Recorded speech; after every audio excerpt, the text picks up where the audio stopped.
In the beginning stages of my divorce, I felt a lot of emotions, right? And that's what happens when you're going through a divorce. You feel a lot of different emotions. However, there was one emotion that I felt really deeply about, and that was the emotion of regret.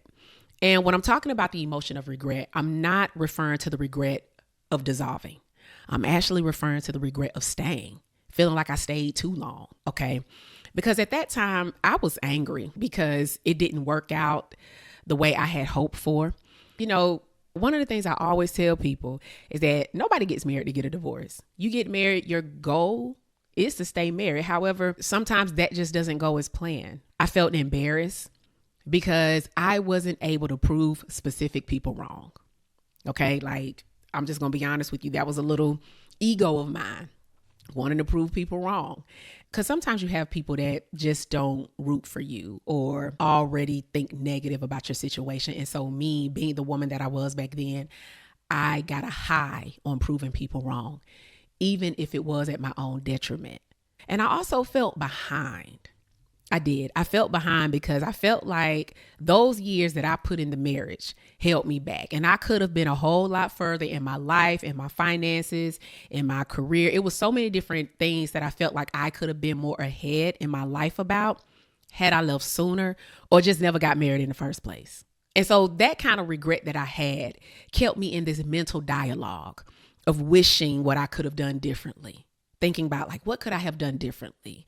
Or had I done this, then this would have happened or this wouldn't have happened, right? Or even blaming myself for knowing what I knew, but just didn't want to know. Or even examining different occurrences that took place in my marriage and asking myself on why I didn't leave then when it was clear that I should have. And when it comes to the feeling of regret around staying too long, I think it's safe to say that it really is a natural part of grief.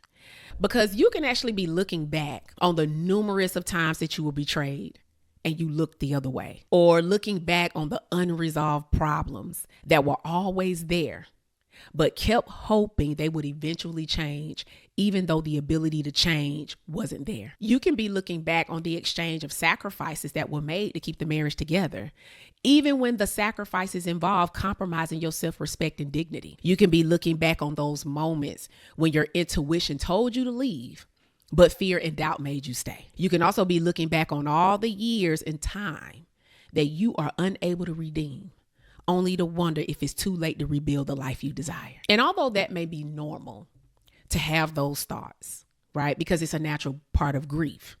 However, what becomes problematic is when living in regret becomes your default state, okay? Because when regret becomes your default state, it means that it's your normal. It becomes your way of being. And when it becomes your way of being, it directly influences how you function going forward, okay? And so when you function in this state of regret, your default consequences are repeatedly criticizing yourself for past choices. You stay in a mental and emotional imprisonment of the past, which you can't grow from being in that place. Stagnation, because the state of regret prevents you from moving forward. Diminished self-worth. When you perceive your past as a series of failure, that can make you feel unworthy of anything better. Lost opportunities, okay? When you function in a state of regret, it blinds you to see new opportunities or even possibilities that could elevate your next chapter. A lack of fulfillment. You know, when you are in a state of what could have been, it robs you of the opportunity to experience what could be. And it can also cause mediocre relationships. Regret creates a certain kind of energy that produces a specific action. So this energy of regret can cause you to withdraw from forming meaningful connections. It can cause you to self-sabotage and even settle for less fulfilling relationships. And here's what you don't want to do. You don't want a season of regret to become a cycle in how you function. You don't. And so what I wanted to do for those who are having trouble exiting out of regret, like if you're that person, like, you know what, I stayed too long and I'm in so much regret about it, I want to give you 4 helpful ways to break free. Okay, I want to give you 4 helpful ways to start exiting out of this state of being in regret. Okay, the first thing that you need to do is that it's important to know that during that time, you may have had good reasons for staying as long as you did. That's the first thing. The first thing I want you to consider is understanding that you may have had good reasons for staying as long as you did. Maybe you stayed because of the children. Maybe you stayed because financially it would have been difficult to leave. Maybe you stayed because there was a hope that putting in the time and putting in the effort would mend your marriage. Maybe you stayed because there was an absence of a strong support system if you left. Like maybe you didn't have anybody else for a certain level of support. Maybe you stayed because there was comfort in this routine. Familiarity brings comfort. It's what you know. It doesn't matter what the dynamic was, right? You knew what you knew and you didn't know anything else outside of that, because anything else outside of that breeds uncertainty. Maybe it was because of the years that you've invested, and letting go means a loss in that investment. Maybe you stayed because there was a fear of judgment. With divorce comes judgment, and to avoid it, you'll rather stay. Maybe you stayed because you really took your vow seriously. That needed to be said, because what's interesting is that when you hear about divorce, there's this misconception that you didn't try. That's one of the biggest things I hear people say. Well, they didn't do the work. They didn't try. And I'm like, well, how do you know? Was you there? Like, that's kind of like my attitude, but I've learned not to argue with people out here in these social media streets, because I know that that's a very inaccurate statement. Because I'm going to professionally say, in my experience, I haven't met one client who made an off the wall decision to divorce. I haven't. And I've been doing this for 7 years. Maybe you stayed at the time because you felt a sense of duty to protect your partner, even if the relationship is unhealthy. Maybe you stayed because life was lifing, right? Between work, kids, it could be some health challenges there. Someone in the family may have some form of a disability, aging relatives. You may have lost loved ones along the way, and uprooting your life during that time may not have been possible to do. Okay. And why is this important to understand? Why is this important to factor these things in? Because although you may feel that you stayed in something longer than what you believe you should have, it's important to recognize that during that time, your choices were probably made on complex and deeply personal considerations. So based on where you were in your awareness during that time, the best option for you until now was to stay. And why is this important to factor in when dealing with regret? It's important to factor it in because it reduces the continuous second guessing that you may have right now. And you also realize that this was the best choice you could have made at that time, right? So when we say at that time means in that season. Right. And that's important because now when you're looking back, right, if you're out of something and you're looking back at it, you may see things more clearly than you did. And that's important to understand because when you're in it, like when you're in the thick of it, it can be impossible to be this objective about what is happening in real time. And that's important to understand. So these issues that were there, you didn't have full context at the time. You didn't have additional information that can put things in greater context. Neither did you have the experience back then to see the bigger issue. So it's important to know that you did the best you could with the awareness and information you had at that time. That's important. All right. So that's the first thing. The first thing you need to do is to understand that, hey, there may have been good reasons for staying as long as I did, regardless of what anybody else thinks, because I want you to think about that too. Some people may say, well, you should have left. Listen, you know why you stayed. And during that time and based on that awareness that you had, staying at that time was the best decision for you. Okay. That's the first one. The second thing, and this is probably my favorite, the second one is to give grace over yourself. That's the second thing that you need to do to break free out of this regret for staying too long in your marriage, is to give yourself some grace. Okay. When you're in a state of regret, there's a significant part of you that's holding on to the hope of changing what cannot be unchanged. Okay. It's like there's a mental and emotional bond that you have with the previous chapter of your life that desires to change the story. However, when it comes to giving yourself grace, grace allows you to release what was, accept what is, and embrace what could be. See, grace gives you the unapologetic permission to acknowledge your humanity by realizing that you are human, meaning that you are imperfect, you are not without flaws, you are to treat yourself with the same empathy and understanding as you would someone you love, and to recognize that there is space in your life to grow, to evolve, and to learn from those experiences without the weight of harsh self-judgment. Because what happens is when you tend to function from a state of grace rather than a state of regret, you surrender to what you're unable to control. You relinquish this mental and emotional bond that keeps you attached to the past. And you also become a forward thinker because you realize that although you can't rewrite a past chapter, you have the power to shape how you want to move forward and create the next one. And so I did a whole podcast on the skill of self-forgiveness, episode number 117.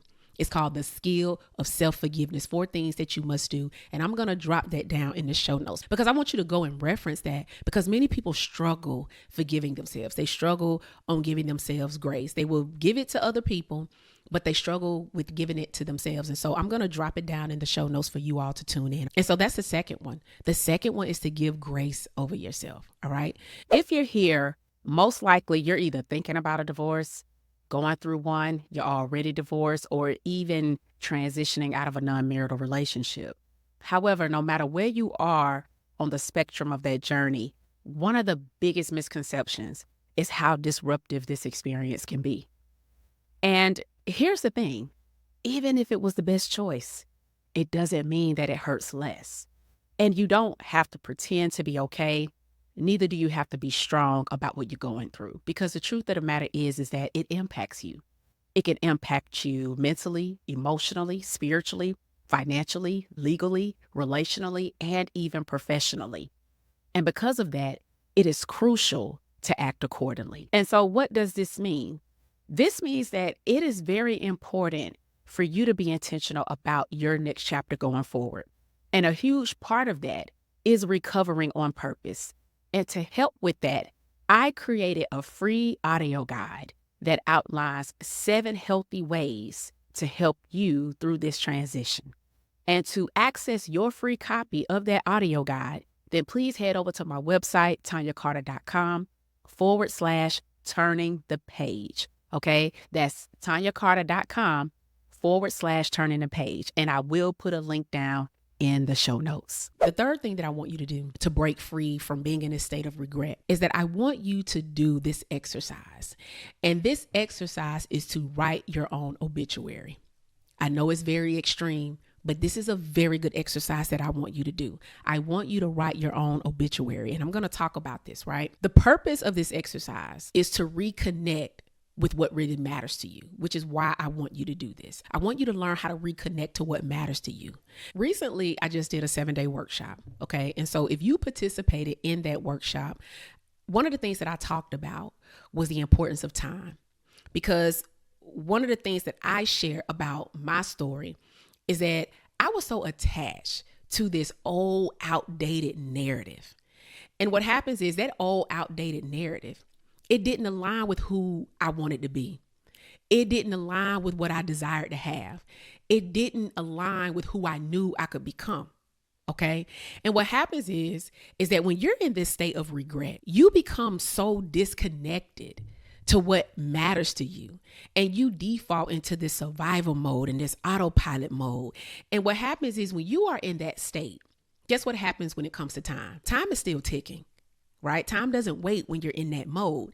And one of the things that I mentioned in the workshop is that you don't want to get to the end of your life wishing you could have done something different, knowing you had the capability to do so. You don't want to get to the end of your life wishing your story was different than the story that's being told. And so this exercise is designed for you to disconnect from everything briefly, so that you can connect to you. Okay, so for now, let's disconnect from what you're currently worrying about. Let's disconnect from what everyone needs from you. Let's disconnect from the demands from your job or even your business. Let's disconnect from social media. Let's disconnect from what culture says you should do and who you should be. Let's disconnect from all of that stuff and just simply allow yourself to reflect on the legacy that you want to create. Let's reflect on the life that you truly want to live moving forward. I want you to ask yourself, how do I want to be remembered? When it comes to my children, when it comes to my close relatives, my friends, my coworkers, my business partners, my extended family, what would you want their words to reflect about you? What kind of footprints have you left in their hearts? What did you stand for when things got tough? How did you make the world a better place? Like, who was the real you all along? What was your essence? What made you unique? And I'm not talking about your title, your roles, or your formal education. I want you to think deeper about what made you stand out. What decisions did you make about the direction of your life that made you proud? And I want you to reflect on those questions, and I want you to jot down some things. And I want you to compile that into 1 to 2 paragraphs and read it. Because one of the things I mentioned earlier in regards to regret is that as you look back on all the years and time that you're unable to redeem, you may wonder if it's too late to rebuild the life you desire. Now, here's the thing. Although we're unable to redeem time that has passed, we can rebuild using the time we have left. And that's really important. And so that's the third thing that I want you to do. I want you to take some time and do this exercise. And if you need to go back and do it, if you can't do it right now, please do so. Okay. And so the fourth and final thing that I want to give you on breaking free from this state of regret is to act on the life you aspire to have. That's the fourth one. The fourth one is to act on the life that you aspire to have based on the exercise that you just did. So if you did the obituary exercise, here's what I want you to understand. I want you to understand that you now have a decision to make. Okay. Because when you are in a state of regret, I'm going to tell you what it can do.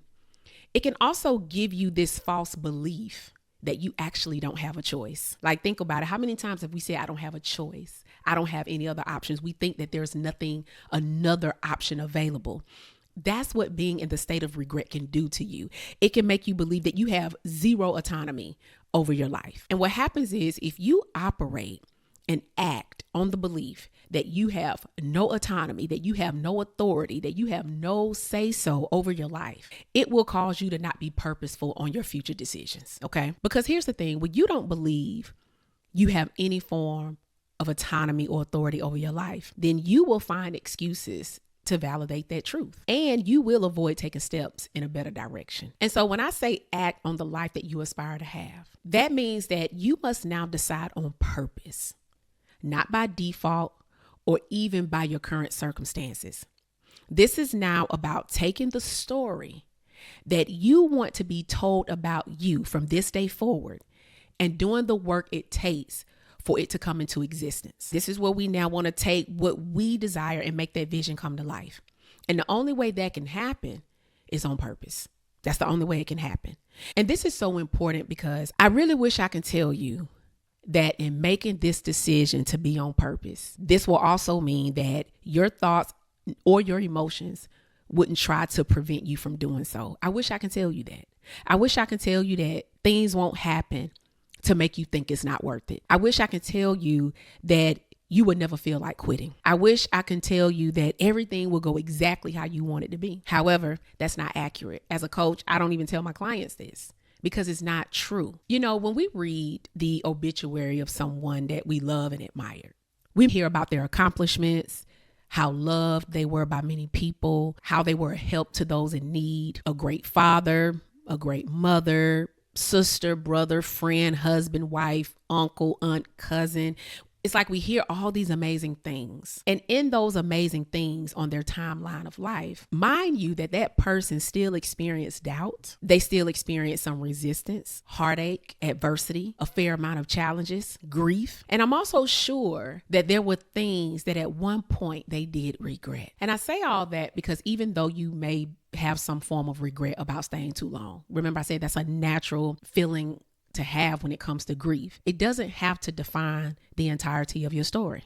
It doesn't have to dictate how your story ends or the legacy that you want to create moving forward. What matters now is how you choose to live from this point on, despite the regrets that you may carry. And that's important to know because one of the things that I say is that I don't live in regret, but when I look back, there are some things that I wish I could have done differently, right? Then I'm like, you know what? I could have done that differently. However, if I chose to stay in a state of regret, I wouldn't be writing the story that I'm writing now. And so I want you to ask yourself what action that I need to take on the life that I aspire to have. And most importantly, I want you to also ask yourself, will remaining in the state of regret get me there? Okay. And so those are the 4 things that I would give anybody on what they need to do to start breaking free from this state of regret. And I really do hope that it was helpful. And here's what I want you to really do.